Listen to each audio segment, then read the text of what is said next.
ጥቁር ደም ደራሲ አንዳርጌ መስፍን። ጥቁር ደም ምዕራፍ 1።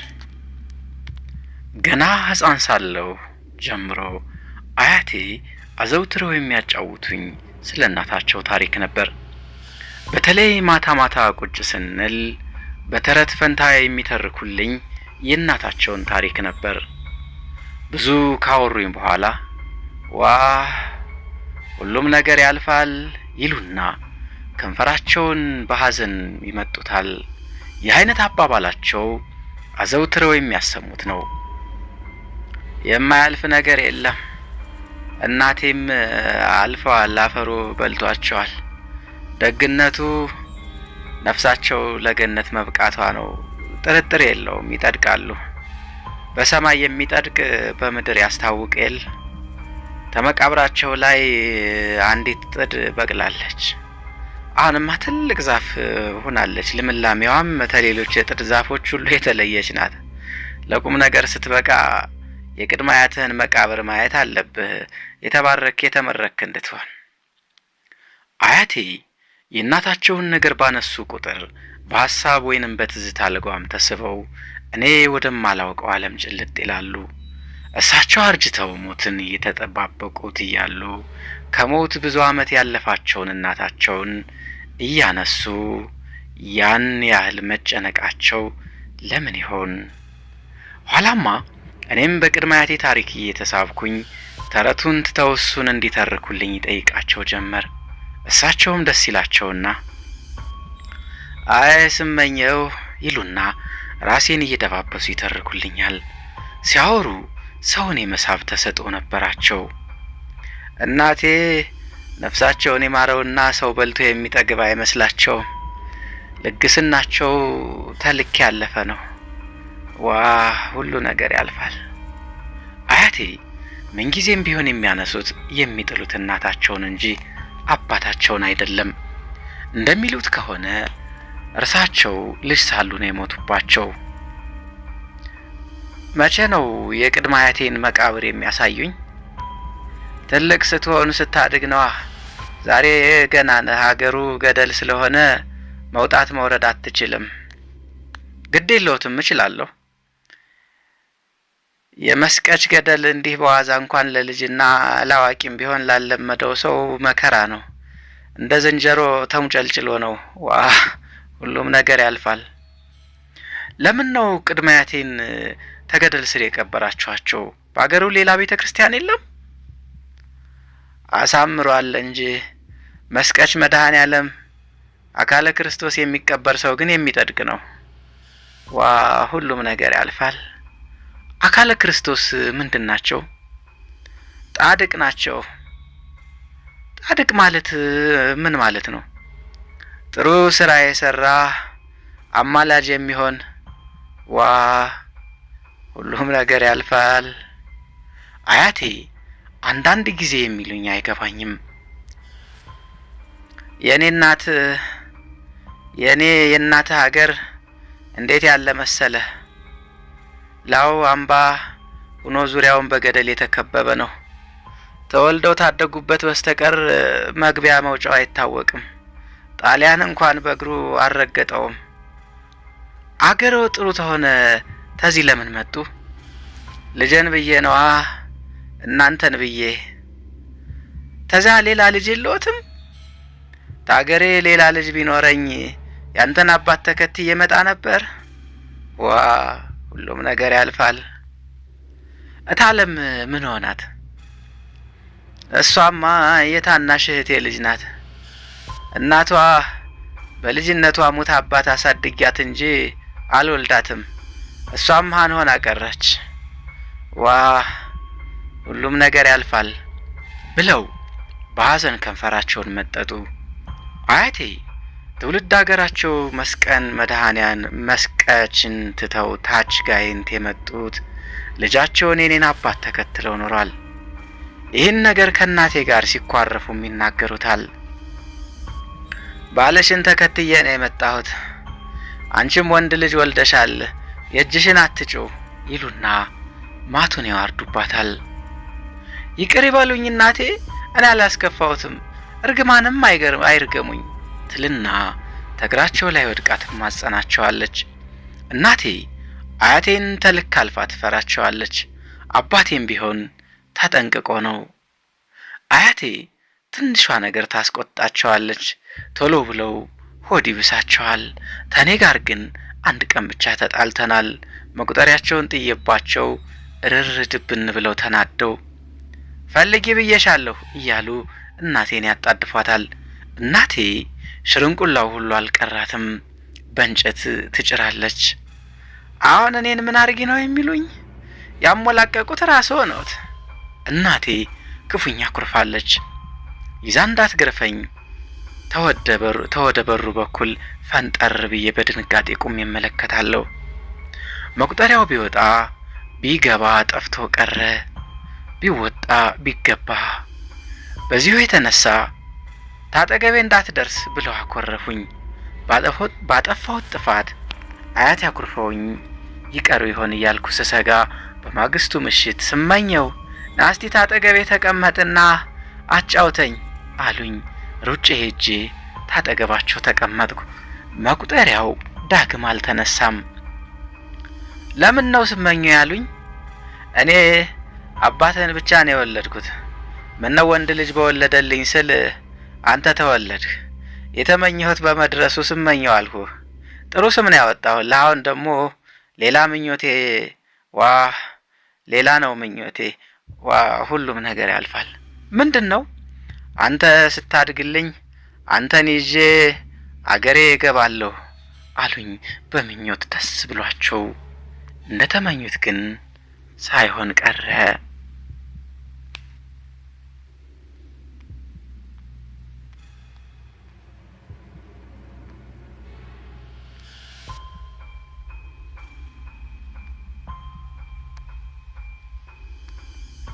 ሁለት ታባቴ አጠገብ ዘመናዊ ትምህርት ቤት ተሰራና ተዚያ ገባሁኝ። ታባቴ ቤት አጠገብ ዘመናዊ ትምህርት ቤት ተሰራና ተዚያ ገባሁኝ። አያቴ ግን ፈቃደኛ አልነበሩም። የፈረንጅ ትምህርት እኔ እንድትማር የፈለግኳት የአባት አደሩን የቤተ ክህነቱን ነበር። ሁሉም ነገር ያልፋል እያሉ በብርቱ ይነቅፉት ጀመር። እርሳቸው ብቻ ሳይሆኑ ሌሎችም ሽማግሌዎችና አሮጊቶች ገና ትምህርት ቤት ሲቆረቆር ጀምሮ አልተቀበሉትም ነበር። አያቴ ዘመናዊ ትምህርት ቤት ተገባው ጀምሮ ለኔ ያላቸው ፍቅር እንደ ቀድሟቸው አልሆንላለ። የቅድመ አያቴን ታሪክም ማውራቱን ችላ ያሉት መጥተዋል። እኔም ብሆን እንደ ቀድሞ አይደለሁም። ለተረቱም ሆነ ለቅድመ አያቴ ታሪክ እምብዛም ሆኛለሁ።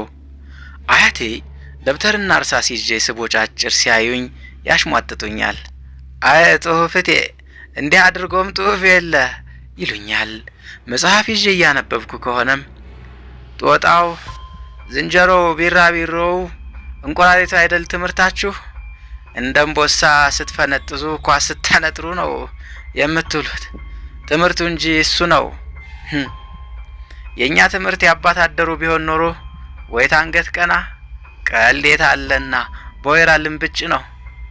ልጅን እነ መምሬ ይሁን እነ መርጌታ መንበሩ ያስተምሩት እንጂ ሁሉ ነገር ያልፋል በማለት ያለፈውን እያነሱ ይደረድራሉ። እናቴም እንደ አያቴ ፈቃደኛ አልነበረችም። ብቻ ሀሳባቸው ይለያያል። አያቴ የዘመናዊ ትምህርት መማሬን ነው እንጂ የጠሉት የቤተ ክህነቱን እንድማር ይፈልጋሉ። እናቴ ግን ጭራሽ ትምህርት የሚባል ነገር አትፈልግም። ቀሪላ ስታለፍ አውለህ መቆያ ስትል አታፍርም? እጄን ይስበረው ያቀመስኩህ እንደሆነ ትለኛለች። ከትምህርት ቤት መልስ መቆያ ያልኳት እንደሆነ ነው ማክሰስ። አባቴ ብቻ ነበር ዘመናዊ ትምህርት እንድማር ፈቃደኛ የነበረው። ዘመድ ልጠይቅ እያለ ጎንደርና አዲስ አበባ ስለሚመላለስ በዚያም ላይ ዳዊት የደገመ ስለሆነ ደስ ያለው እርሱ ብቻ ነበር። አንዳንድ ቀን ተስራ መልስ አረፍ ሲል ናስቲ የተማርከውን አሳየኝ ይለኛል። ደብተሬን ይዤ ታጠገቡ እቀመጣለሁ። ደብተሬ አንዲት ብቻ ስለሆነች አማርኛውም ሂሳቡም በአንድ ላይ ድብልቅልቅ ብሎ ለመለየት ያስቸግራል። አልነበበው ሲል ለይተህ ነው መጣፍ ዶሮ የጫረው አታስመስለው፣ እስቲ ደግሞ መጣፍን እንየው ምን ይተርካል ምን ይላል። አሁን እነሱን አሳየኝ በለው። ጦጣውን ዝንጀሮ አረ ስንቱ ቁም ነገር የለበትም እንጂ የሌለ ጉድ የለም ይላሉ አያቴ ጆሮአቸውን ጣል አድርገው ሲያዳምጡት ይቆዩና አያቴ ጦጣውን ዝንጀሮውን እንቁራሪቱን እያሉ የሚያጥላሉትን የአንደኛ ክፍል የሳይንስ መጽሐፌን አምጥቼ ሰጠውና ታጠገቡ በርከክ ብዬ እኔም እመለከታለሁ። አባቴ ከማንበብ ይልቅ ስዕሎቹን ቢያይ ነው ደስ የሚለው። አንዳንዶቹን ስዕሎች ሲያይ በመገረም ሳቅ ይላል። እንዲህ እያለ ወደ መሃል ሲገባ ዝንብ ጠላታችን ናት ግደሏት የሚል በጉልህ የተጻፈበትን ያያል። የዝንቧም ስዕል ክንፎቿን ዘርግታ በእግሮቿ ቆሻሻ ነገር ተሸክማ ትታያለች። አባቴ ትኩር ብሎ እያየ ዝንብን ስትገድሉ ነው እንዴ የምትውሉት? ለመሆኑ የዝንብ ጠላትነቷ ተምኗ ላይ ነው ይለኛል ሳቅ ብሎ። በዚያ ጊዜ ዘርዝሬ ለማስረዳት እቸገር ነበር። ደሞ ዝንብ ምን አለችበት? ይኸውልህ እንግዲህ የነሱ ትምህርት ዋ ሁሉም ነገር ያልፋል ይላሉ አያቴ የሽሙጥ ሳቅ እየሳቁ። አያቴ ትምህርቴን እያናናቁ ሲያስቸግሩኝ ጊዜ አንድ ቀን ምሽት እማ ለምን ነው ትምህርቴን የሚንቁብኝ ስል ጠየቅኳቸው። የካቶሊክ ትምህርት ነው ብዬ ነዋ። ካቶሊክ ምን ማለት ነው? ተዚያው አስተማሪን ጠይቀው እሱ ይነግርሃል አሉኝ። በማግስቱ አስተማሪን ጠየቅኩት። ማን ነው እንደዚህ ያለ ጥያቄ ጠይቅ ያለ አለኝ ቆጣ ብሎ። አያቴ ናቸው አልኩት። ወገኛ ህዝብ ከዚያ ወርሳቸው ይንገሩህ ሲል እርሱም ጥያቄን በዚህ ዘጋብኝ። እኔ ደግሞ አንድ ነገር ጠይቄ መልሱን ታላገኘው ረፍት የለኝም። ማታ አያቴን እማማ አስተማሪን ብጠይቀው አያትህ ይንገሩህ አለኝ። ምኑን አሉኝ ረስተውት ኖሮ። ካቶሊክ ያሉኝን። አይ ልጅ ነገር ለካ ገና ህጣን ተቤት የተወራው ሁሉ ውጭ ይወራል አሉ። ዋ ሁሉም ነገር ያልፋል በማለት አዘኑብኝ። ጠይቀው አላሉኝም ነበር? በልረፍ ደሞ ብለህ ተማላውቀው ሰው ጋር አታጣላኝ። ሁለተኛ እንደዚህ ያለ ነገር ይድገምህና ለአባትህ ነግሬ ነው የማስለበልብህ በማለት በብርቱ አስጠነቀቁኝ። አያቴ ተለት ወደ ለት በትምህርቴ ላይ ያላቸው ጥላቻ እየጠነከረ ሄደ። ምንጊዜም ቢሆን ከትምህርት ቤት ስመለስ ታላሽ ማጠጡኛ አይሆንላቸውም። የኛ ተማሪዎች ምንድነው የሚሏችሁ ይሆን? አንኮላ፣ እውነትም አንኮላ፣ ዋ ሁሉም ነገር ያልፋል ይሉና ደረቅ ሳቅ ይስቃሉ። የለምማ አንኮላ አይደለም የምንባለው። ምንድነው የምትባሉት ታዲያ? አንኮላ ናችሁ እንጂ የምንባለው ያስኮላ ተማሪ ሽታው ሎሚ ነው። እንዴም አድርጎ የሎሚ ሽታ የለ ይሉና አሁንም ደረቅ ሳቅ ይስቃሉ። የእናንተን ተማሪዎች ደግሞ የምንላቸውን ልንገሮ? እስቲ ንገረኝ ደግሞ ምን ልትውላቸው ይሆን? የቄስ ተማሪ ዘኪ አባራሪ ኮቾሮ ለቃሚ ነው የምንላቸው። ሰደብማ ማን ብሏችሁ ይህንን አይደል ስትማሩ የምትውሉት ይላሉ። ተዚህ ላይ መሳቁን ትተው ፊታቸው ቅሬታ ይለብሳል። በአመቱ መጨረሻ ታንደኛ ክፍል ወደ ሁለተኛ ክፍል ስዛወር ከክፍሌ አንደኛ በመውጣቴ አንዲት ሹራብ ተሸለምኩ። ሹራቧ ቀይ ስለሆነች አይነት ስብ ነበር። ከዚህ በኋላ አያቴ ማሽሟጠጡን ተወኝ። ብቻ አንዳንድ ጊዜ ቅር መሰኘታቸው አልቀረም። ለአባቴ ይሄ ልጅህ የአባት አደሩን ቢማር እንዴት ያለ ቀለም ተቀባይ ይሆን ነበር? ዛዲያ ምን ይሆናል ወስደህ ተማይረባ ትምህርት ቤት ዶለው በማለት ይጸጸታሉ። በትምህርት ያድጌ የአንደኛ ደረጃን ጨርሼ ወደ አውራጃ መለስተኛ ሁለተኛ ደረጃ ትምህርት ቤት ነፋስ መውጫ ሄድኩኝ። በታህሳስ ለልደት በዓል ትምህርት ቤት ተዘግቶ ሲሄድ አያቴ ተማልቀው ነጭ በነጭ ለብሰው አዲስ ያስገዙትን ነጭ መቁጠሪያ ይዘው በጸሎት ሲያደርሱ ነበር የደረስኩት። ገና ሲያዩኝ የሚወዱትን ጸሎት አቋርጠው ሰማኘው አሉኝና የተቀመጡበትን ለመነሳት እየተንገዳገዱ ሩጬ ሄዱ። አቀፍኳቸው። አገላብጠው ሳሙኝ። እናቴ ከቤት ወጣ ተሳመችኝ። በኋላ ወደ ቤት ገባን። እናቴ እንጀራ አቅርባልኝ ስበላ አያቴ ታጠገቤ ተቀምጠው አይን አይኔን ያዩኝ ነበር። በጣም መናፈቃቸውን አስተያየታቸው ይገልጻል።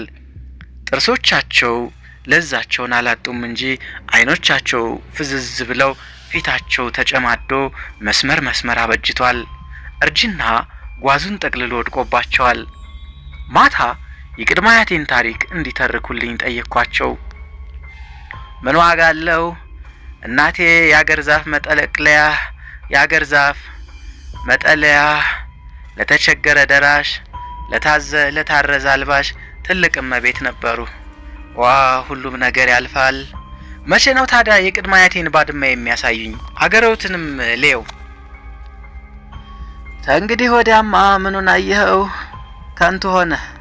ዋ ሁሉም ነገር ያልፋል አሉኝ በታከተ አነጋገር። በእኔ ጨርሶ ተስፋቸው ተሟጧል። የረፍት ጊዜን ጨርሼ ወደ ነፋስ መውጫ ለመሄድ ስነሳ አያቴ ያለ ወትሯቸው እንባ አቀረሩ። ምን ነው ማማ? በዝጉ እኮ እመጣለሁ። ገና እስከ ሰኔ። በሰኔ አይደል የምትመጣው አሉኝ። ሰኔ የብዙ ዓመት ያህል ርቋቸው። አሁን በሰኔ አንደኛ የኔ የምመጣበት ነው። ተዚያ ወዲህ በየወሩ ስንቄን ለመውሰድ እመጣለሁ። ሄዲያ ይህ ሁሉ ከንቱ ነው። ይልቅ ለቁም ነገር ስትበቃ የቅድመ አያትህን ባድማ መስቀች ሄደህ እንድታየው ሲሆን ሚስት አግብተህ ተዚያ ቤት ሰርተህ ስማቸውን አድሰው። አባትህም እንደሆነ ለእንዲህ አይነቱ ነገር ግድ የለውም።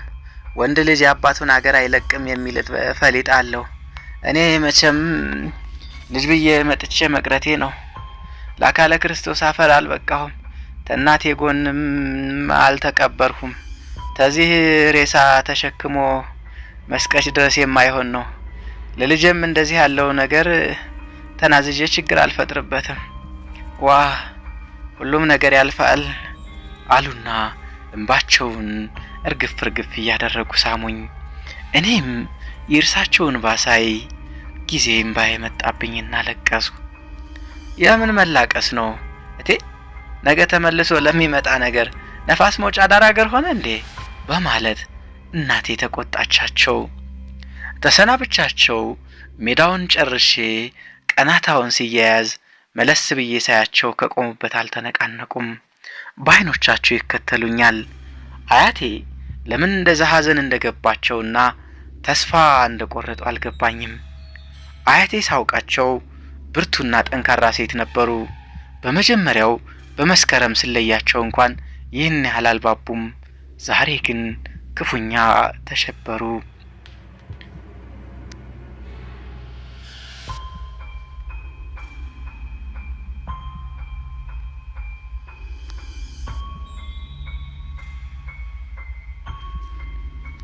ሶስት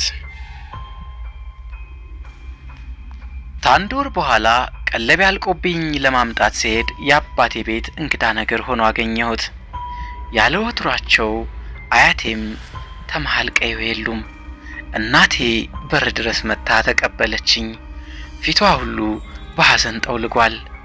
እታለም የምላት የአያቴ የትንሽ እህታቸው ልጅ ከመስቀች መታ ኖሮ ተወደ ቤት ብቅ አለች።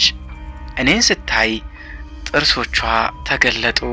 እንደ አያቴ ውብ ጥርሶች አሏት። ድሮ ሳውቃት ጸጉሯ እንቁ እንዳላ ስሬት ነበረች። የዚያን ዕለት ግን ትኩስ ልጭት ናች። አያቴን ተከትላ እሷም ስመኘው ነው የምትለኝ። ስመኘው ናስቲ ሳመኝ ጎርምሶ የለ እንዴ ብላ እያገላበጠች ሳመችኝ። አክስቴንና እናቴን ተከትዬ ወደ ቤት ስገባ ቤቱን እንግዳ ሞልቶታል። ተሩቅ አገር የመጡ ዘመዶቻችን ሁሉ አሉ። ሁሉም እየተቀባበሉ ተሳሙኝ። በኋላ ታክስቴ አጠገብ ተቀምጬ የቀረበልኝን እንጀራ እየበላሁ አይኖቼ ቢቃብዙ አያቴ የሉም። የት ሄደው ነው ብዬ ለመጠየቅ ፍርሃት አለኝ። ሁሉም የሚጠብቀው የኔን በልቶ ማብቃት ነው። በልቼ እንዳበቃው እናቴ ሞሰቡን አንስታ ወደ ጓዳ አስቀመጠችና ስትመለስ እናቴ እመቤቴ እያለች ለቅሷን ለቀቀችው። አባቴም ማልቀስ ያዘ። አክስቴ አንገቴን አቅፋ ይዛ አያትህ አቀማጥ ላይ ያሳደገችህ ሞተች ብላ እርሷ ታለቅስ ጀመር። እርሷም ተቤት ያለው ሰው ሁሉ ለቅሶ በልቅሶ ሆነ። እኔ ግን በድንጋጤ ደርቄ ቀረው። አክስቴና እናቴ እፍር አሉ። እነርሱ እርምጥምጥ ብሎ ያለቅሳል ብለው ገምተው ኖሯል። ያልጠበቁት ነገር ሆነባቸው።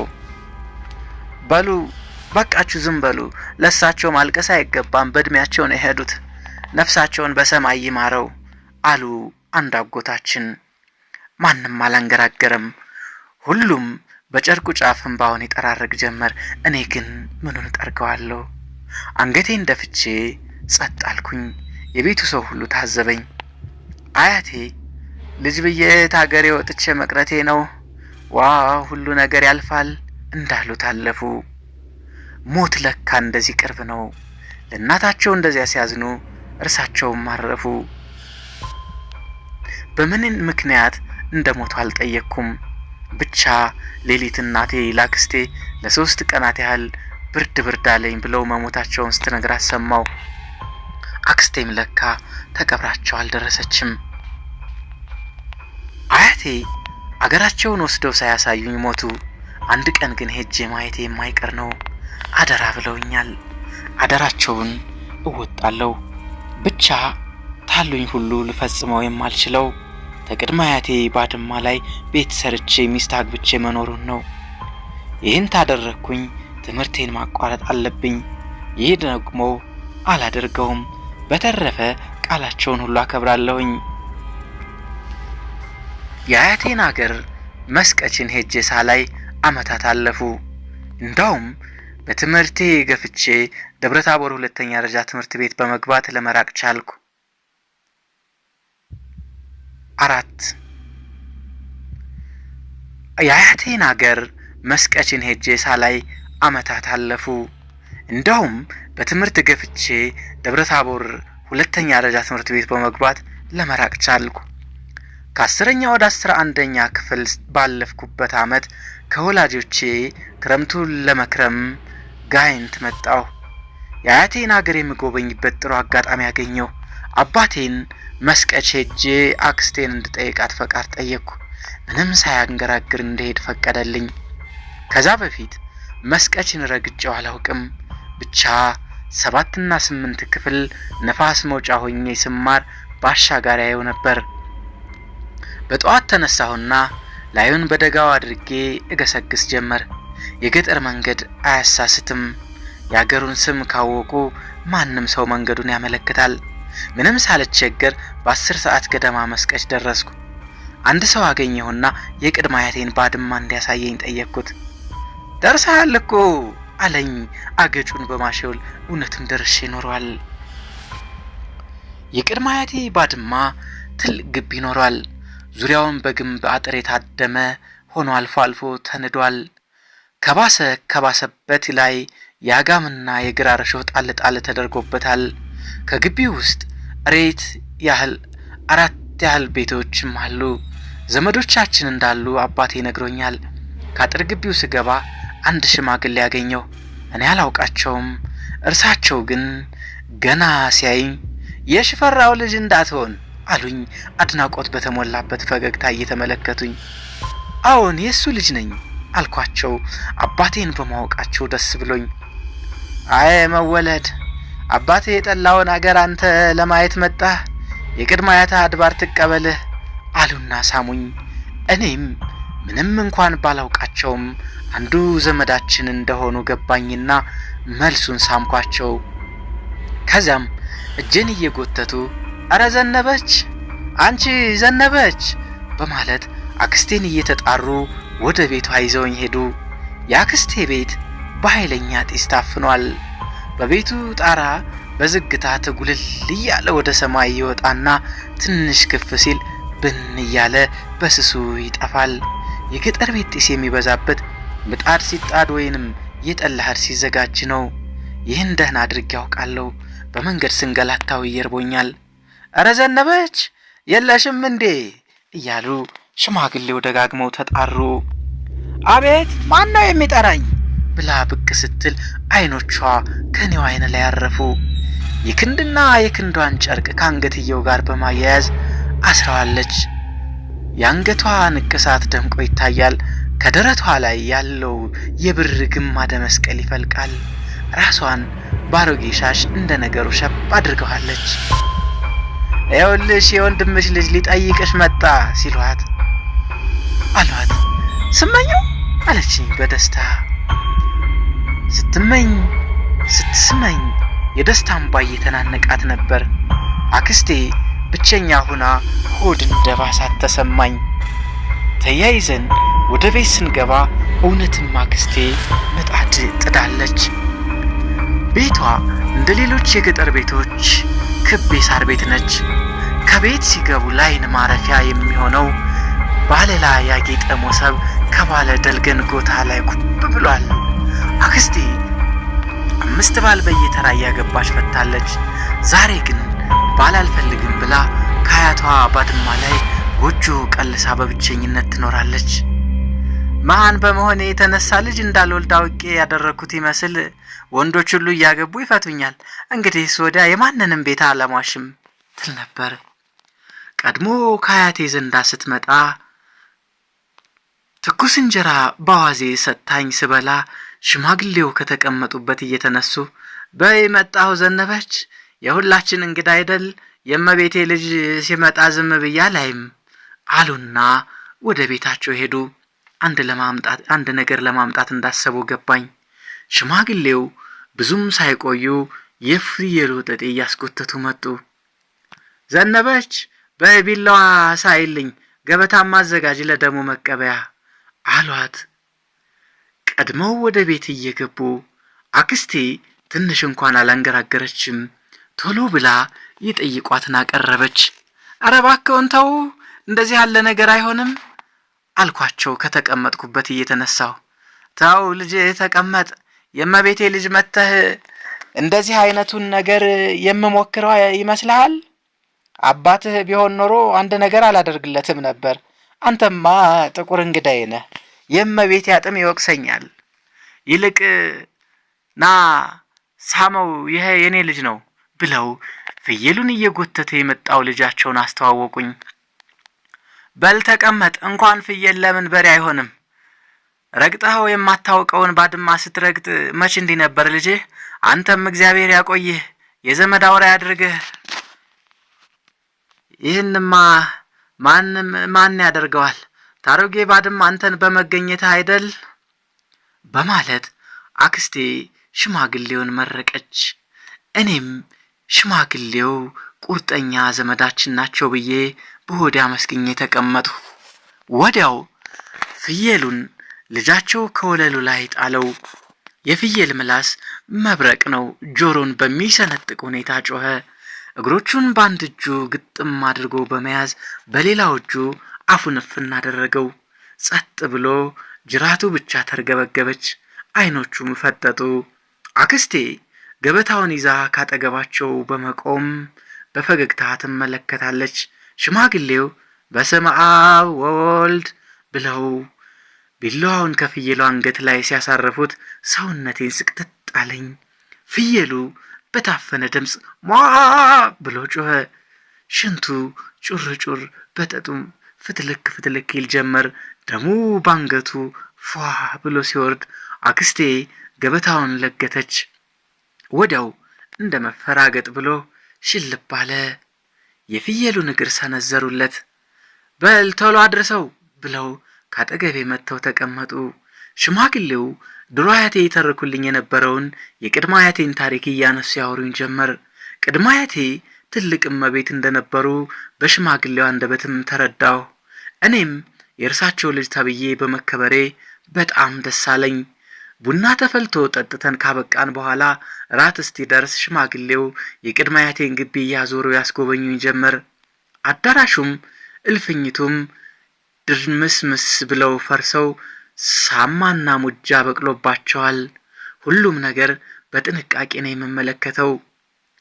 የቅድመ አያቴ ባድማ የጥንት መሆኑ የሚያስታውስ ድንጋይ ሳይቀር ሸብቷል። ጠጅ እንደ ውሃ እንዳልተጠጣበት፣ ስጋ እንደ ጎመን እንዳልተበላበት የእመቤቴ ባድማ ሳማና ሙጃ በቀለበት አሉ ሽማግሌው ትክዝ ብለው። እየተዘዋወርን ስንመለከት ቆይተን ወደ ቤት ገባን። ማታ አንደኛው አጎቴ ደግሞ ገንቦ ጠላና ሞሰብ እንጀራ ሚስቱን አስይዞ መጣ። ይህን ያህል መከበሬ በቅድመ አያቴ መልካም ተግባር በመሆኑ አሁንም ኩራት ተሰማኝ። እራት ላይ አያቴን አልፎ አልፎ ያነሷቸዋል እንጂ በተረፈ ጨዋታቸው ሁሉ ስለ ቅድመ አያቴ ነው። ምን አይነት እመቤት ኖረዋል የሚለው ጥያቄ በአእምሮዬ እየጎላ መጣ። አካለ ክርስቶስ ወርጄ መቃብራቸውን የማይ መሆናቸውን ስገልጽላቸው የምርቃኑ ነገር አይረሳ። ሁለቱን ቀን አካባቢውን እየጎበኘሁ አካለ ክርስቶስ ሳልሄድ ቀረው። በሶስተኛው ቀን ማታ ላክስቴ አካለ ክርስቶስ የሚሄድ መሆኗን ነገርኋት። እኔ ነበርሁ ይዤ የሚሄደው። ተዚያ መድኃኔዓለም የማልቀርበት ቀጠሮ አለኝ። ሌሎችም ነገ ስራ ነው፣ አይገኙም። የዘር ወቅት ስለሆነ ሰው ማስቸገር ይሆናል። ምን ይሻላል ስትል ተጨነቀች። ከዚያ መቃብሩን የሚያሳየኝ ሰው ካላጣው አትጨነቂ፣ እኔ ደርሼ እመጣለሁ። ማሳየትማ የገዳሙ መነኩሴ ሁሉ ያሳዩሃል። የወይዘሮ ደብሪቱ መቃብር የማያውቅ የለ። እንደው ብቻህን መሄዱ ቅር አለኝ እንጂ። እንግዲያው አታስቢ፣ ገደሉን በጫማ አይደል የምትወርደው? መቼም ያለ ጫማ ትሄድ። አይዞሽ ጫማ አያንሸራትትም አልኳት። እግሬን እንደማንሳት አድርጌ ሸራ ጫማዬን የውስጡን በኩል እያሳየኋት፣ ይሄ ሱሪህም ወደ ላይ ታልጠቀለልከው እየተወናጨፈ ጠልፎ ይጥልሃል አለችኝ። ከቅሬታዋ ፈቀቅ ሳትል ካክስቴ ላይ ሁለት አይነት ጭንቀት አየሁባት። አንደኛው የቅድመ አያቴን መቃብር ብቻዬን ማየት ደስ አላላትም። ሁለተኛው ገደሉን መውረድ ያልቻለ እንደሆነ ብላ ሰግታለች። በእርግጥም ሁለቱን ቀን ብቻህን አይሆንም እያለች ነው ያስቀረችኝ። እኔ ደግሞ ቅድመ አያቴን እስከነ ሕይወታቸው የሚያገኛቸው ይመስል ቸኩያለሁ። በማግስቱ ጠዋት ቁርስ ሰታኝ ከበላው በኋላ ቅር ያላት በር ድረስ ሸኝታኝ ተጠንቅቀህ እርከኑን እያየ ነው መርገጥ ብላኝ ትንሽ ቆም ብላ አካሄዴን አስተዋለችና ወደ ቤት ተመለሰች።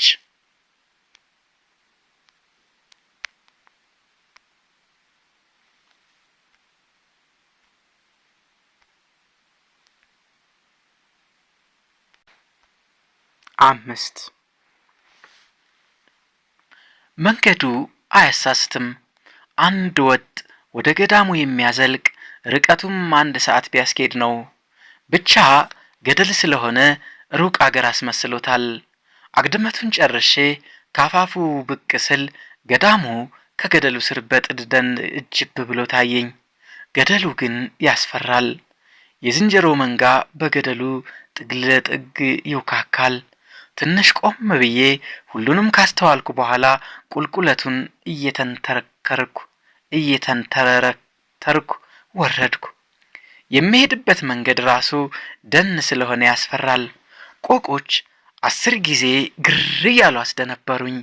2 ጊዜ ደግሞ ሰሳዎች መንገዱን አቋርጠው ጡብ ጡብ እያሉ ሮጡ። ትንሽ እንደወረድኩ ላይን ከሚያስፈራ ገደል ደረስኩ። ቁልቁል ስመለከት የመሬቱን ርቀት የትና የት ነው? እውነትም አክስቴ ልትጨነቅ ይገባታል። አያቴም ቢሆኑ ገና ልጅ ነህ፣ ገደሉን መውጣት አትችልም ያሉኝ እውነታቸውን ኖሯል። ያን ያገጠጠ ገደል ለመውረድ ይቅርና ትክ ብዬ ለማየት እንኳን አልደፈርኩም። ቀጥ ብዬ መቆሙ ራሱ ዥው ብዬ የምሄድ መሰለኝና ካፋፉ ላይ ተቀመጥኩ። በእርግጥ ስቀመጥ ተሻለኝ፣ የሚያዞረኝ ሁሉ ቀለለኝ። ለመውረድ ግን አልቃጣሁም። ካፋፉ ላይ ተነስቼ አሽቆልቁዬ መመልከት ሆነ። እንዳልመለስ ዘመዶቼ ሊስቁብኝ ነው። የመጣሁለት ማታ ገደሉን አይሆንልህም ሲሉኝ ፎክሬያለሁ።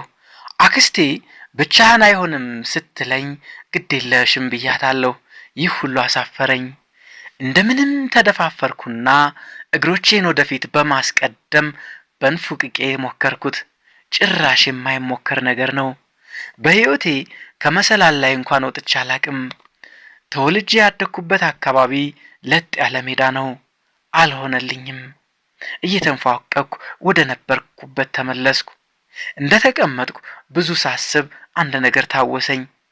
ከቅድመ አያቴ መቃብር ላይ አንዲት ጥድ መብቀሏን ሁሉ ተርከውልኛል።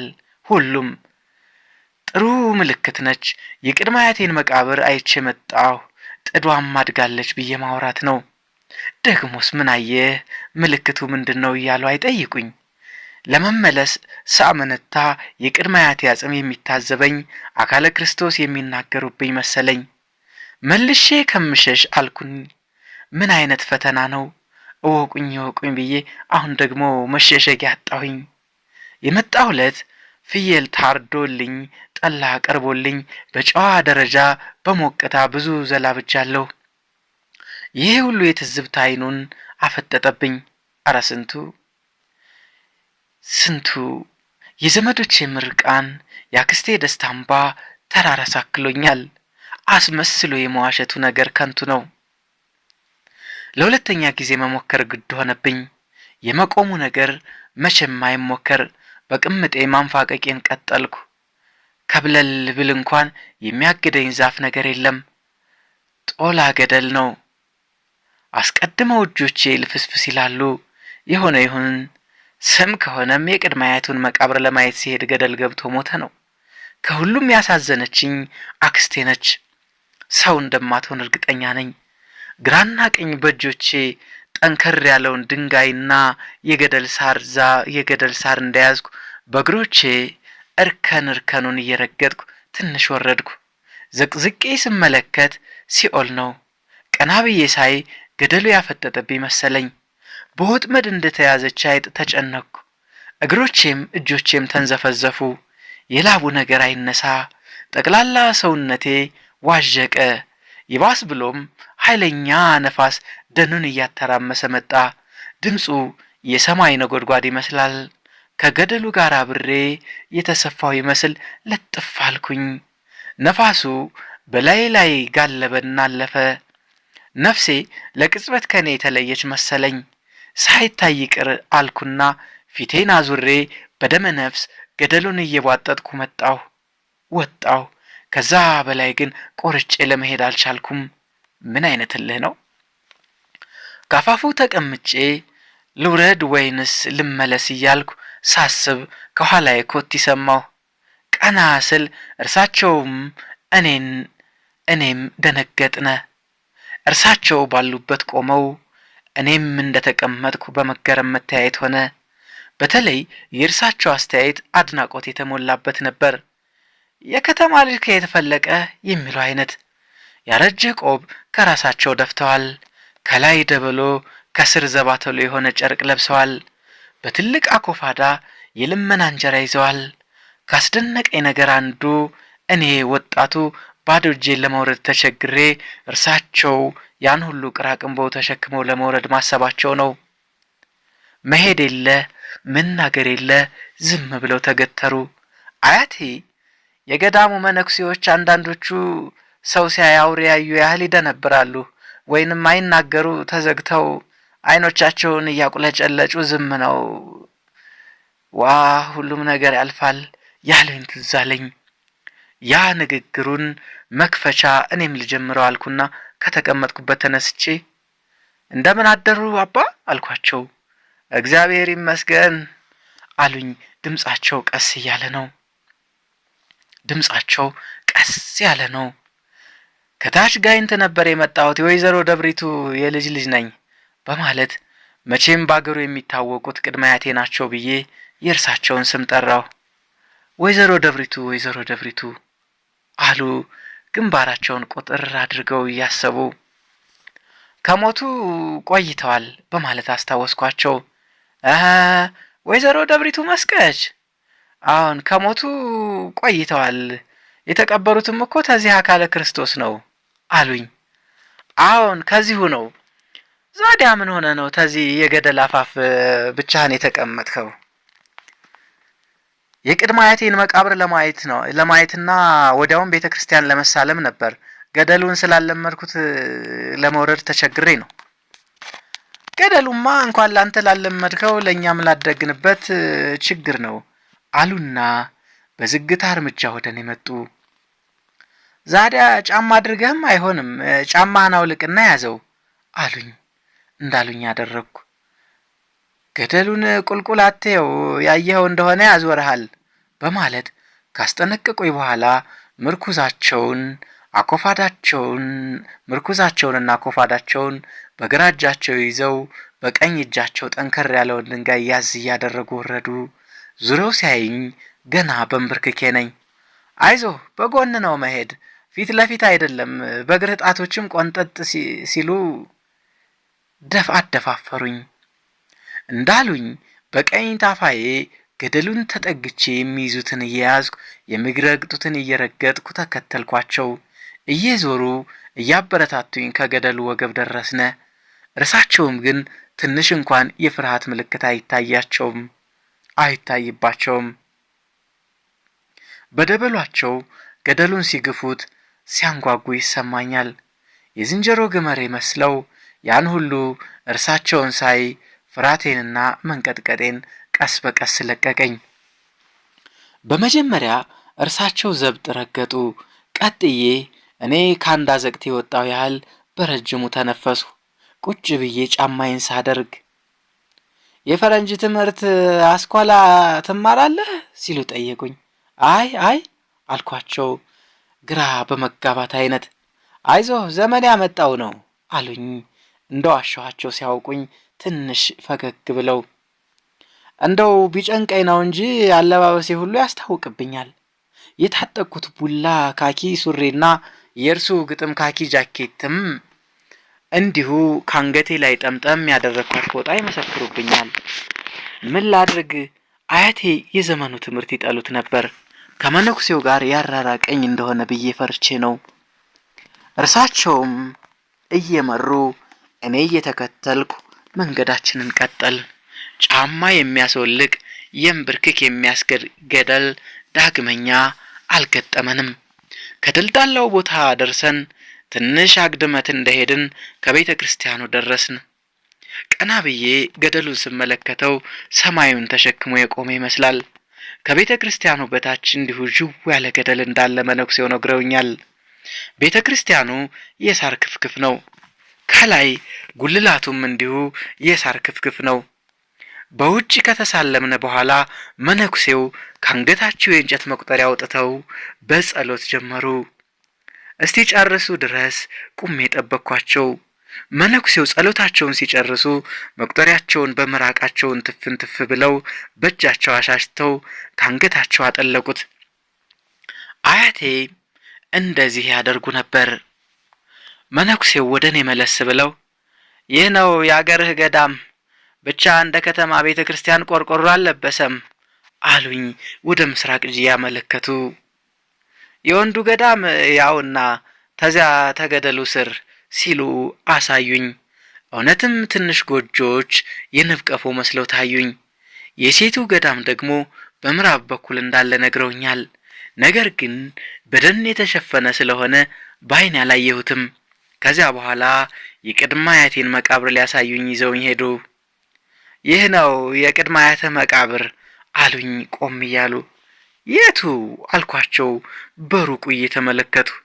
ይህ ተፊትህ ያለው ጥድ አሉኝ በእጃቸውም ባገጫቸውም እያመለከቱኝ። ይህ አልኳቸው እኔም በእጄ እያመለከትኩ። አዎን አሉኝ። ለምን እንደሆነ እንጃ ስሜቴ ሁሉ ቅዝቅዝ አለ። በእርግጥ ጥዷ ትልቅ ሆናለች። በተረፈ መቃብር መሆኑ እንኳን አያስታውቅም። መሬቱ ተስተካክሎ ድንጋዩ ሳይቀር ጠልሟል። ጥዷም ጸድቀው ነው የበቀለችው ያሉኝ እንዲሁ ነው። ከሌሎች መቃብር ላይም ጥድም የሌላም ዛፍ በቅሏል። ሁሉም ጸድቀው ከሆነ ጥሩ ነው።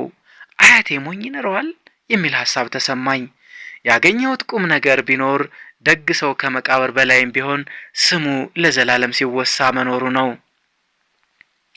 የመቃብሩን ጉዳይ ጨርሰን እልፍ ብለን በመቆም ጭውውት ጀመርን። ገዳሙ ከዛ ገደል ስር ለምን እንደተሰራ የማወቅ ጉጉት አደረብኝና ጠየኳቸው። እሱን ተወው የኛ ስራ አይደለም አሉኝ። ሳላውቅ መጠየቅ የማይገባኝን ጥያቄ ጠይቄ ይሆን ወይስ መነኩሴው የገዳሙን ታሪክ አያውቁት ይሆን? የጠየኳቸውን ጥያቄ ወደ ጎን በመተው ስለ ከተማ ኑሮ፣ በአጠቃላይ ስለ ውጭው ዓለም ይጠይቁኝ ጀመር። የተቻለኝን ያህል መለስኩላቸው። በምነግራቸው ሁሉ ይደነቃሉ። ይህ ሁሉ ሲሆን እንደ ቆምን ነው። እኔ ለመሄድ ቸኩያለሁ። እርሳቸው ደግሞ ቶሎ የሚለቁኝ አይደሉም። ዛዲያ አሁን ለመሄድ ትቸኩላለህ አሉኝ እንድቆይላቸው አይኖቻቸው ሳይቀሩ እያባበሉኝ። ትንሽ ብቆይም ግድ የለ አልኳቸው። ቸኩያለሁ ለማለት ከበደኝና እንግዲያው አረፍ እንበል ብለውኝ ወደ ትልቁ የጥድ ዛፍ ስር አመሩ። መቃወሙ ችግር ነው። ተከተልኳቸው። የገዳሙ መነኩሴዎች ሰው በብዛት አይተው አያውቁም። ካውሬ አይሻሉም። በዛ ላይ የከተማ ልጅ ነኝ። እንኳን ለእርሳቸው ለአካባቢው ሕዝብም ብርቅዬ ነኝ። በሌላ በኩል አንድ ነገር ሊያጫውቱኝ አስበው ይሆናል፣ ወይንም እኔ እንዳጫውታቸው ፈልገው። ነፍሳቸውን የማረውና አያቴ መነኮሳቱ የዚችን ዓለም ኑሮ ጥለው ገዳም የሚገቡት አንድ ነገር አድርገው ንስሐ ለመግባት ወይም አንድ ነገር ሲደርስባቸው ከሰው ለመራቅ ነው። ዋ ሁሉም ነገር ያልፋል ያሉኝ ታወሰኝ።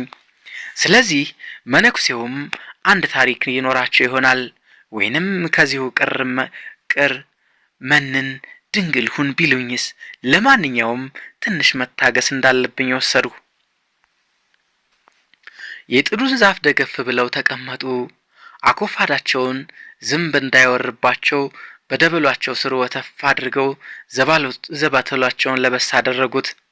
እኔ ከፊት ለፊታቸውን የተቀመጥኩት። የእግሮቻቸውና የእጆቻቸው ጥፍሮች ተንጨፍረው የአሞራ ጥፍር ይመስላሉ። እጆቻቸውም ሆኑ እግሮቻቸው ውሃ ነክቷቸው አያውቅም። የአርጃኖ ገላ መስለው ቅርፊት ሰርተዋል። ጺማቸው ራሱ መልኩን ለውጦ ወይቧል። በቆባቸው ስር ቅጫም ፍስስ ብሎ ይታያል። ጸጉራቸውም የተቆጣጠረ ነው። ሽበት በመጠን ወሯቸዋል።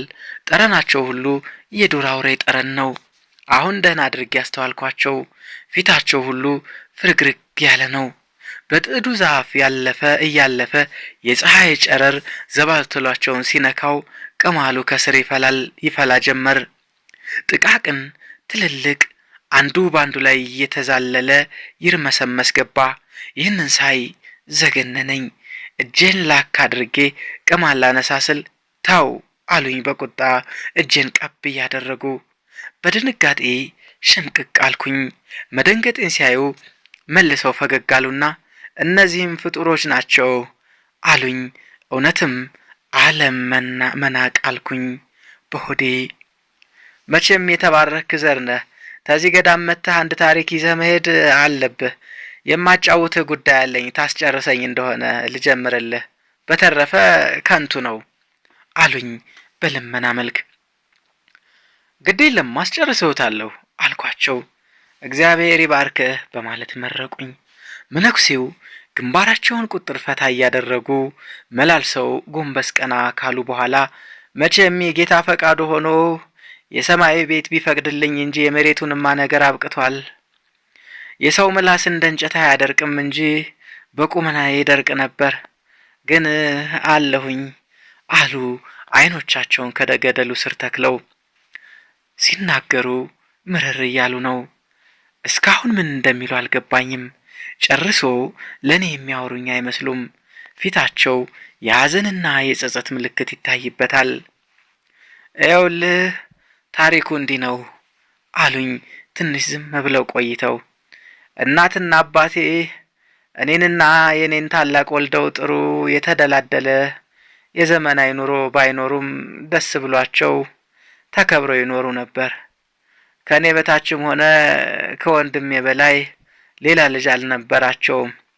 እናቴ እንደ አህያ ጡት 2 ልጆች ብቻ ወልጄ ቀረሁ እያለች ታዝን ነበር። ብዙ ጊዜም ለታቦት ተስላለች። ግን የጌታ ፈቃዱ ሳይሆን ቀርቶ ሌላ ልጅ ሳትወልድ ቀረች። በኋላም የልጅ ልጅ ለማየት የእኛን ልጆች ለመታቀፍ ነበር ምኞቷ፣ ግን ሳይሆን ቀረ። ይኸውልህ ሊነጋጋ አቅራቢያ እንዳበለጃችን የሆነ ተተኛውበት መጥቶ ቀሰቀሰኝ። በጤናው እንዳልሆነ አውቄያለሁ። እየተጣደፈ ልብሴን ለባብሼ ስወጣ ወረታውን ያቶ ፈንቴ መንገሻ ልጆች ሳይደበድቡት አልቀሩም። የሰው ጩኸት ሰምቻለሁ አለኝ። ተቤቱ መኖር አለመኖሩን አረጋግጠሃል ስለው ተቤት ሂጅ አለመኖሩን ሚስቱ ነግራኝ መስሎኝ ወደ አንተ የመጣሁት አለኝ። እየተሯሯጥን ስንደርስ ወንድሜን አጥር ስር ወድቆ አገኘ ነው። ልሳኑ ተዘግቶ መናገር አይችልም። መሃል አናቱ ተጠርምሶ በደም ተጨማልቋል። አፍረተ ስጋውም እንደ ወይፈን በሬ ተቀጥቅጧል። ተላይ ተታች ብንል ምን ዋጋ አለው? አምባጓሮ አናነሳ ያለነው ተሰው ግቢ ነው። ገላጋይ በዚህ ሰዓት ተሰው ግቢ ምን ልታደርጉ መጣችሁ ሊለን ነው። ውሾን ያነሳ ውሾ ይሆናልና ወንድሜን ተሸክመን እያንዘባዘብን ወደ ቤታችን ሄድን። ይኸውልህ ወንድሜ አንቋሮ ተረፋዱ ላይ ሞተ። ተሞቶ አሟሟቱ ነውና ወንድሜ አሟሟቱ ከፋ። ተሰው ጓዳ ውስጥ እንደ ኑግ ተወግጦ ጥራጊ መስል አጥር ስር ተጣለ። ተለቅሶ ላይ ቆሞ አልቃሽ ቀጥቅጦ ገደሉት እንደ ጥቅምት ገብስ ወንድም እንደሌለው ደሙን የሚመልስ ብሎ ገጠመ። ይኸውልህ እናቴ 2 ልጆች ብቻ ወልጄ ቀረሁ እያለች ስታዝን እኛም ሳንባረክላት ቀረች።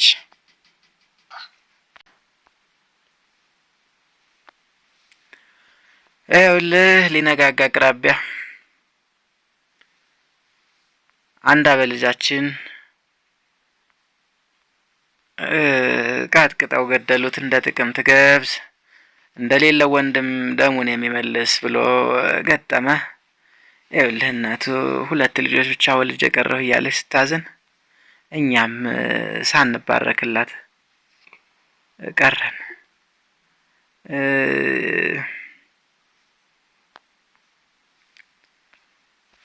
እያሉ ቀጠሉ።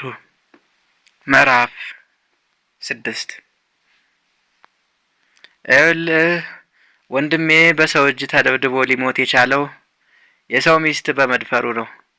ተመንደራችን በዛ ፈንቴ የተባለ ሰው ነበር። እናትና አባቱ በልጅነቱ ሞተውበት አጎቱ አቶ ፈንቴ መንገሻ ነበር አሳድጎ ለወግ ለማድረግ ያበቃው። ዛዲያ ሚስቱ ተልክ ያለፈች ሴሰኛ ነበረች። ወንድ የተባለ ያልፋትም። ተወሽሞቿ መሃል አንዱ የኔ ወንድም ወረታው ተበጀ ነበር። እሱም እንደሷው ሴሰኛ ቀሚስ ያጠለቀች ሴት አታመልጠውም። ዛዲያ እንደ በዛ ፈንቴ ሚስት ያበደላት ሴት የለችም። የበዛ ፈንቴ ሚስት እንደኔ ወንድም የከነፈችለት ወንድም የለም። ወፍጮ ስትፈጭም ሆነ እንጨት ስትለቅም እናቱ ምን አሉኝ አባቱ ምን አሉኝ እባካችሁ ሰዎች ሚስቲቱን አማልዱኝ የስርቆሹ አልሆነም ለጭራሹ ትስጠኝ እያለች ታንጎራጉር ነበረ። ወንድሜ ለበዛ ፈንቴ ሚስት የባል ያህል በመሆኑ እረኞችም አህያ መጣች ተጭና ኮለል የበዛ ልፋት እንደው የበለል አህያ መጣች ተጭና ሌማት የበዛ ቅቤ ወረታው የበዛን ቅቤ ወረታው በላት እያሉ ይዘፍኑለት ነበር። በዛ ፈንቴ ተስራ በስተቀር ሌላ ነገር የማያውቅ የእግዚአብሔር ሰው ነበረ። እረኛው በዘፈን አዋቂው በይፋ ሲያወራው እሱ ትንሽ እንኳን አልቆ ጠቁጠው አለ። በዚህም የተነሳ የአቶ ፈንቴ መንገሻ ልጆች አንጀታቸው አረረ። አቶ ፈንቴ መንገሻ 3 ወንዶች ልጆች ነበሩት። የመጨረሻው ልጁ የኔ የእድሜ ጓደኛ ሲሆን ማህበርተኛም ነበር። መካከለኛው ደግሞ የወንድሜ ጓደኛ ነበረ። ወንድሜን ለመደብደብ አስቧል። እንደተባለ እናቴም አባቴም እርጉሙን ዳግመኛ ተበዛ ፈንቴ ሚስት የደረስክ እንደሆነ ብለውት ነበር። እኔም ባቅሜ መክሬዋለሁ፣ ግን የተለከፈ ስለሆነ የማንንም ምክር አልተቀበለም። በመጨረሻም ሊያገኙት የቻሉት በዛ ፈንቴ በርበሬ ለማምጣት ወደ ፎገራ ስለሄደ ተዚያ ዳር በመያዙ ነው። ይኸውልህ ሚስቱን ተቤት አጋድሞ ተሰው ሚስት ሲያፎደፉድ የናፋ ተያዘ። እረኞችም እንደ ልማዳቸው እሁድ ተለቅልቆ ሰኞ ተበራየ ተሰው ሚስት አይሄድም ወረታውን ያየ አራንቹ ነይልኝ እኔስ አልመጣም እንዳተወረታው በጉድ ያልወጣም እየተባለ ተሞተ ወዲያ እንኳን ያገር መዛዋወቻ ሆነ። ወንድሜ ሲሞት የ27 ዓመት ልጅ ነበር። እኔም በዚያ ጊዜ የ24 ዓመት ልጅ ነበርኩ። የወንድሜን ገዳዮች ጫካ የገቡትን ወንድሜ እንደሞተ ነው። አባትየው አቶ ፈንቴ መንገሻ ብቻ በልጅ ደም አልጠየቅም ብሎ በመንግስት በኩል ያለውን ጣጣ ጨርሶ ቤቱን ሳይለቅ ተቀምጧል። በዛ ፈንቴ ደግሞ በርበሬውን ይዞ ሲመለስ ተመንገድ ሰዎች በአንተ ሚስት ምክንያት ያጎትህ የልጆች ወረታው ተበጀን ገለው ጫካ ገብተዋል ስላሉት አህያውን ሽጦ እንደመናኝ በዚያው ቀረ። ሚስቱም የኔ ወንድም የደበደቡለት እሷን ብልቷን ብረት አግለው ጉባ ስለተኮሷት እንደ ነቀርሳ ሆኖባት ብዙ ቀን ተንደቅድቃ አይሆን ሆና ሞተች። የአባቴን አጭር ምንሽር የያዝኩት ወንድሜ እንደሞተ ነው። የወንድሜን ደም ለመመለስ ሐሳብ አለኝ። ገና ብቻዬን ስለሆንኩ ግራ ገብቶኛል። እንደው ተወላጆቹ ወጣ ገባ እያልኩ 1 አመት ተቀመጥኩ። ደም ባለመመለስ የተነሳ እንኳንስ ሌላው ሰውና አባቴም ተሰው አልቆጥረኝ አለ። በወጣው በገባው ቁጥር በነገር ይጎሽመኛል። ወይኔ ተበጀበለው እንደ ልቤ የምንቀሳቀስ ቢሆን አሳይህ ነበር ይለኛል። እንዲህ የሚለው እግሩ ሰባራ በመሆኑ ነው። እንደምታየው አገሩ ገደል ስለሆነ ተዋሻ ውስጥ ማር ቆርጣለሁ ሲል ገደል ገብቶ አንድ እግሩ ስለደቀቀ እንደ ልቡ መንቀሳቀስ አይችልም። በእንዲህ ሁኔታ ላይ እንዳለው ተጎረቤታችን አንድ ሰው ሞቶ ተለቅሶ ላይ አልቃሽ ወረታው ተበጀ ምን ወንድም አለው እንደ አህያ ሬሳ ወድቆ የቀረው አለና ለቀሰ። መንሽሪን ይዤ ስፎክር ግማሹ አሽሟጠጠኝ፣ ግማሹ ደግሞ ብቻዬን በመሆን ያዘነልኝ። አባቴም በደም ፍላስ ሲወራጭ የአገር ሽማግሌዎች አንቀው ያዙት። አልቃሹን ዳግመኛ እንደዚህ ያለ ሰውን የሚነካካ ግጥም እንዳይገጥም ተቆጡት። አገራችን እንደው መጥፎ ልማድ አለው። የሞተበት ለተጎዳ ሌላው ባገር አያስቀምጥህም። ስድቡ ሽሙጡ መከራ ነው። ተሰው ጋር ባረባ ነገር የተጣላህ እንደሆነ በመጀመሪያ የወንድምህን እንደመልስ የወንድምህ ገዳይን የመሰልኩ እንዴ ይልሃል። አንዱ የሞተ እንደሆነ ያለፈውን እያነሱ ማልቀስ ያለ ነው። ደም ያልመለሰ እንኳንስ እሱና ዘር ማንዘሩ እንደተሰደበ ነው የሚኖረው። ቤተክርስቲያን መሳሪያ መሳሚያ ለቅሶ ማልቀሻ ያጣል። ወደ ጫካ ስገባ ያሳደኩት ውሻዬ ኮስትር ተከትሎኛል። ተሆዴ ገደማ ትንሽ ነጭ አለበት እንጂ በተረፈ አጠቋቆሩ እንዝዝ ይመስላል። የዚህ አይነት መልክ ያለው ውሻ በዳኝነቱ የታወቀ ነው። ባዳኝነቱ አጭር ምንሽሬና አቋምጬ ይዤ ስራመድ በደም ፍላት ነው 10 ጊዜ በአእምሮ የሚመጣብኝ ወረታው ተበጀ ምን ወንድም አለው እንደ አህያ ሬሳ ወድቆ የቀረው የሚለው ነው። እንዲሁ ጫካ ለጫካ ስሉዬ ማታ ስገባ አባቴ ተመደቡ ላይ ተቀምጦ ጥሬ መሳይ ይቆረጥማል። እንደምን ዋላችሁ ስል መልስ አልሰጠኝም። እናቴ ብቻ እንደምን ዋልህ ልጄ አለችኝ። ሐዘን አጥንቷን ሰብሯታል። ተሞተው ልጇ የበለጠ ለኔ ትመሽካለች፣ ትደቃለች። ቶሎ ብላ እንጀራ ቀረበችልኝ። ለውሻውም ስጪው ስላት አባቴ ቀበል ብሎ አብረሽ አቅርቢላቸው የውሻ ጓደኛ በጅቷል፣ አይነዶ መሞት አለ። ምን ነው ዝም ብትል ምን አድርግ ነው የምትለው? ጓደኛውን ወንድሙንማ ገለውበታል። ይህንም አትቸኩል አለችው። እናቴ እንባዋን እያፈሰሰች አባቴ ዳግመኛ አልተናገረም። እኔም ርቦኝ የነበረውን በነገር ሲወጋኝ ጊዜ እንደ ወስፋቴ ተዘጋ። እጄን አባብሼ አንገቴን ደፍቼ ተቀመጥኩ። ንግግር የሚባል ነገር የለም። ቤቱን ዝም ታዋጠው። ቤተሰባችን ሰላም ያጣው ወንድም የተሞተ ወዲህ ነው። ወገግ ሲል ኮስትርን አስከትዬ ወደ ጫካ ሄድኩ። መሸፈቴን በመንደራችን እንደተወራ ውሻዬም አብሮ መሸፈቱ ተሰምቷል። መቼም የሰው ተረብ አይድረስብህ ነው። የውሻን ጓደኝነት ግን የሚያውቅ ያውቀዋል። ተኮስትር ጋር ብዙ ስራ ሰርተናል። እኩለ ቀን ላይ ኮስትርን አስከትዬ ጫካ ለጫካ ስሽለከለክ አንዲት ሚዳቋ ዱር ውስጥ ተወትፋ አገኘን። ጠመንጃዬን ስደገን ፈትለክ አለች። ኮስትርን ያዝ አልኩት። እንደ ቀስት ነው የተወረወረው። እየሮጥኩ ብቅ ስል ተመሬት ቀላቅሏታል። ጉሮሮዋን አንቋት ያለ የሌለ ኃይሏን ትንፈራገጣለች። የአባቴን ሙሉ ትጥቅ እንዳለ ነው የያዝኩት። የዝናር ካራይን ላጥ አድርጌ አንገቷን ሰየፍኩት። ኮስትር ግዳይ መጣሉን ለማብሰር በኋላ እግሮቹ መሬት እየቆፈረ ሲያጉተመትም ድምጡ ያንበሳ ይመስል ነበር። የጠመንጃዬን አፈሙዝ ደም ቀባሁት። የገዳይ ጠመንጃ አፈሙሱ ደም ይቀባል ሲሉ ሰማ ነበር። ሚዳቋን ጎተት አድርጌ ኮስትርን ደሙን እንዲጠጣ አዘዝኩት። በልቡ ተንበልብሎ ተኛና በጉምጀት አቀላጠፈው። እኔም ደሙን ሳይ አንድ አይነት ኩራት ተሰማኝ። ወዲያው ገፋፈፍኩና ፈርሱን አራግፌ ጨጓራውን፣ ጉበቱን፣ ትኩሱን ላጥ ላጥ አደረኩት። የዛን አይነት አበላል የነገረኝ አባቴ ነው። 4 እግሮቹን ነቅዬ በቆዳው ጠቅልዬ አስቀመጥኩና የቀረውን ተኮስትር ጋር ተካፍለን በላን። መጎራረስ ነው የቀረን። ማታ ስገባ አባቴ ደስ ብሎት በፈገግታ ተቀበለኝ። ወጉም ደንቡም በመጀመሪያ ባውሬ ነው መለማመድ አለኝ። ጠመንጃዬን እየተቀበለኝ፣ እናቴ ግን ትንፍሽ አላለችም። አባቴ ጠመንጃዬን እያገላበጠ እያየ እንዴት ነው ወደ ቆኝ አደላ ነበር? ራስም እኮ ይሄዳል አላስቸገረህም ሲል ጠየቀኝ። አላስቸገረኝም አልኩት። በአንድ ጊዜ አለመህ ገደልካት? ጥያቄ መደነቅ ነበር። ዛዲያ ለሚዳቋ ስንት ጊዜ ላልም አልኩት። ኮስትር የሚታዘበኝ ይመስል ዘወር ብዬ አየሁት። ሆዱ ስለጠገበ ተቤቱ በራፍ ላይ ተጋድሟል። ኮስትር በጣለው ግዳይ ከአባቴ ጋር ስምምነት ፈጠርንበት። መዋሸቴ ግን ቅር አሰኘኝ። ምን ላድርግ? እኔ አይደለሁም ኮስትር ነው ብለው ካንተስ ውሻ ይሻላል እንደሚለኝ አይጠረጠርም። እራት ስንበላ ስጋዋ ሽንኩርት ነው፣ ገና ልጅ ኖራለች። ለመሆኑ ተምኗ ላይ ነው የምታሃት በማለት ጠየቀኝ። ያላሰብኩት ጥያቄ ስለሆነ መልሱ ተደናገረኝ። እባክህን ተው፣ እሱ መግደሉ እንጂ ተምኗ ላይ እንደመታት አላየም ብላ እናቴ ገላገለችኝ። የለም ብልት አይቶ መምታት አለበት እንጂ አለዛማ ዋጋ የለውም አለ አባቴ። ብልት ምን ነው አልኩት። ዋናው ጭንቅላት ነው። በተረፈ መሀል ደረቱን ታልከው ልቡ ለሁለት ነው የሚከፈል። ከዚህ ሌላ የመሞት እድል ቢገጥመውም ቶሎ ነፍሱ አይወጣም። አውሬ ተሆነም ያበላሻል፣ ባላንገራ ተሆነም መልሱን ይሰጣል። ለዚህ መድኃኒቱ ብልት አይቶ መምታት ነው፣ አለዚያማ ሁሉም ተኳሽ ነው በማለት አስረዳኝ። በእርግጥ አባቴ ቢኩራራ ይገባዋል፣ ደና ተኳሽ ነው። አባቴ ከራት በኋላ ሁሉን ነገር ሲመክረኝ አመሸ። ሌሊት ለመሄድ ስነሳ አባቴና እናቴም ተመኝታቸው ተነስተው በር ድረስ ሸኙኝ። የሌሊቱ ብርድ ስቃይ ነው። የለበስኳት ነጠላ ተጨለማው ጋር እንድትመሳሰል ቅቤ የጠገበች ናት። እስቲ ተከናነበው ለብርዱ ብላ እናቴ ወደ ራሴ አለበሰችኝ። ጭንቅ ጥብብ ብሏታል። ታዩ ይሄድ አታቁሚው አለ አባቴ ወደ ኋላ እየቀረ። ኮስትርም ብርድ ይዞት ጠጉሩ ቆሟል።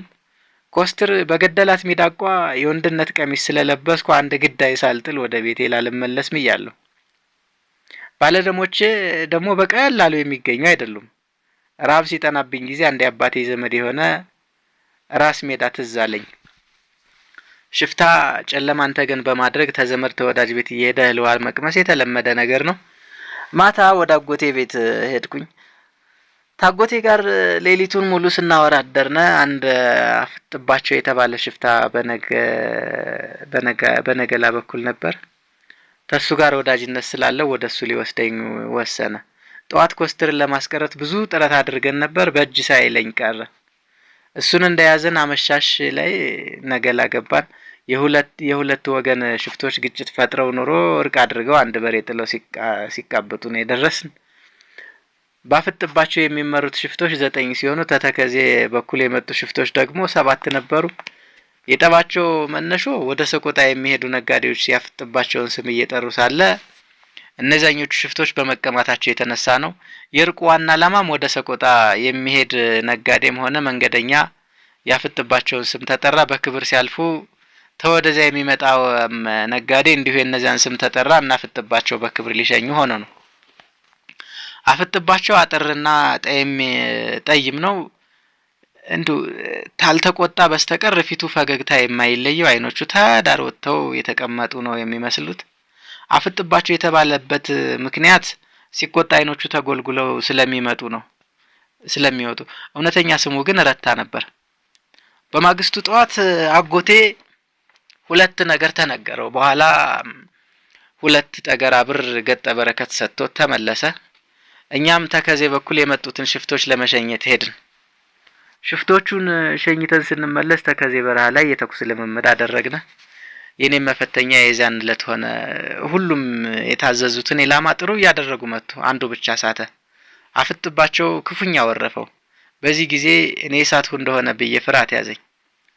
አንተ ተኔ ጋር ነው የምትወዳደረው፣ አባትህ ደና ተኳሽ መሆናቸውን ሰምቻለሁ። የጀግና ልጅ ጀግና ነው፣ አንተም ተኳሽ እንደምትሆን እርግጠኛ ነኝ አለኝ።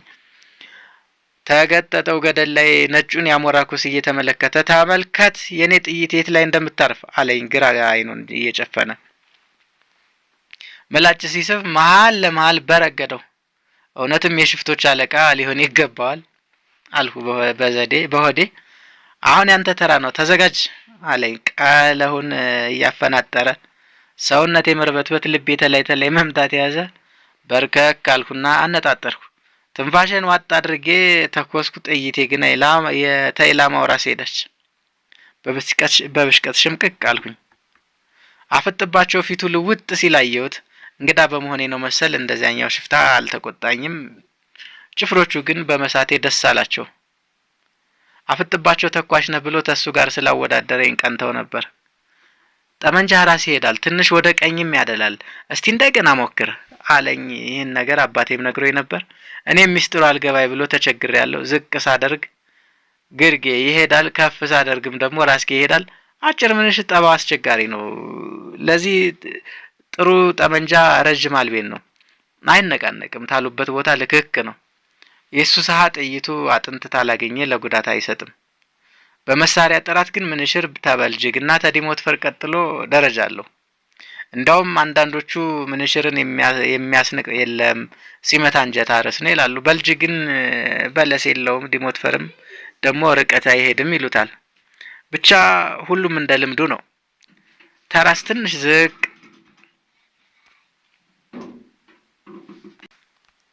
ትንሽ ዝቅ ወደ ግራ ትንሽ ልፍ አድርጌ ያለምሁና ስስብ መሃል ለመሃል ሰነጠቅኩት። አሁን ጥሩ ነው፣ ተዚያ ላይ ድገመው አለኝ። አፍጥባቸው በደስታ ጮኸ። ተዚያ ላይ ደገምሁት። ተዚያን ለት ጀምሮ አይነ ሞራ የተገፈፈ ከቶንም ተወዳዳሪ የሌለኝ ተኳሽ ሆንኩ። ውድድሩን ጨርሶ ጉዞ ሆነ። ይህ ሁሉ ሲሆን ኮስትር ታጠገቢ አይለይም። አፍጥባቸው ምንም ብቻ ሳይሆን ኮስትርንም ወደደው። ሌሎች ሽፍቶች ግን በእኔ ላይ ብርቱ ቅናት አደረባቸው። መቼም የሽፍታ ኑሮ ታውሪ አይሻልም። ተመንግስት ተሰውሮ ተባለንጋራ ሸሽቶ ነው። ተሁሉም የከፋው ደግሞ እስበስ ያለ መተማመኑ ነው። ሽፍታ ምን ቢዋደድ ፊትና ኋላ እንኳን አይሄድም። ጅብና ሽፍታ ጓደኛውን አያምንም የሚባለው ለዚህ ነው። አንዱ በገንዘብ ተገዝቶ የገዛ ጓደኛውን ሊገል ይችላል። ሌላው ጓደኛውን ተሱ የተሻለ ጠመንጃ ተያዘ ለጠመንጃው ሲል ይገለዋል። ወይ ደግሞ ተሱ የተሻለ ተኳሽ ተሆነ በቅናት ይገለዋል። እንዲሁ የሆነ ባላንጋራ ተሚገለው ይልቅ እስበሱ የሚጋደለው ይበልጣል። ሁሉን ነገር እየተለማመድኩ ታፍጥባቸው ጋር 3 ወር ተቀመጥኩ። አንድ ቀን የወንድሜን ደም ሄጄ እንደመለስ ጠየቅኩት። ፈቃደኛ ሆኖ ተሁለት ሽፍቶች ጋር ገለን እንድንመለስ ላከን። ተመንገድ ተፈጠርን። ውሻ ይዘን እንደመመለስ አንችልምና ውሻ መገደል አለበት አሉኝ። ቀይሜታቸው በውሻ ተሆነ እንደደረስነ ተወላጆች ተዋዋለሁ ስላቸው ይህም አይባሰ መጥፎ ነው። ውሻ ተወላጆች ዘንዳ ታታየ አንተ መምጣት ስለሚታወቅ ባለደሞች ይጠነቀቃሉ። ስለዚህ ውሻህን መገደል አለበት ብለው ቆረጡ። የወንድሜ ደም ሳይመለስ ይቅር እንጂ ውሻ አይገደልም አልሁና እኔም ቆረጥኩ። በዚሁ ምክንያት ተኳርፈን ሳንነጋገረዋል። ጊዜው ድንግዝግዝ ብሎ ላይን ያዝ ማድረግ ጀምሯል። ቆም ብለው የብቻቸው መመካከር ያዙ። እኔን ሳይጨምሩ የብቻቸው የሚመካከሩበት ምክንያት ለምን ነው አልሁና ተጠነቀቅኩ። ቀድሞውንም ቢሆን ውሻውን እንግደለው ያሉት ለጠብ ማንሻ ብለው እንጂ ለመግደል ያሰቡት እኔኑ ነበር። እንግዲህ ውሻውን ልንገድለው ነውና እንዳትደረብ ግለጥ አሉኝ፣ ጠመንጃቸውን እያቀባበሉ። ብትፈልጉ አሁኑኑ ተመለሱ እንጂ ውሻዬን አትገድሉብኝም በፈጠራችሁ ብዬ እስከነ ውሻዬ ሩጫ አንድ ቋጥኝ ስር ስወተፍ በሩም ተተኮሱብኝ። እንደተመታ ሁሉ አህ ብዬ ጸጥ አልሁ። መቼም ቀልባቸው ያለው ተጠመንጃዬ ላይ ነው። ተንደርድረው ሲመጡ አንደኛውን ደፋውት። ከዚህ በኋላ ውሻዬን ይዤ እግሬ ያውጭኛል። ሁለተኛው እየተከታተለ ተኮሰብኝ። ጨለማው ስላገዘኝ አልተገኘሁትም።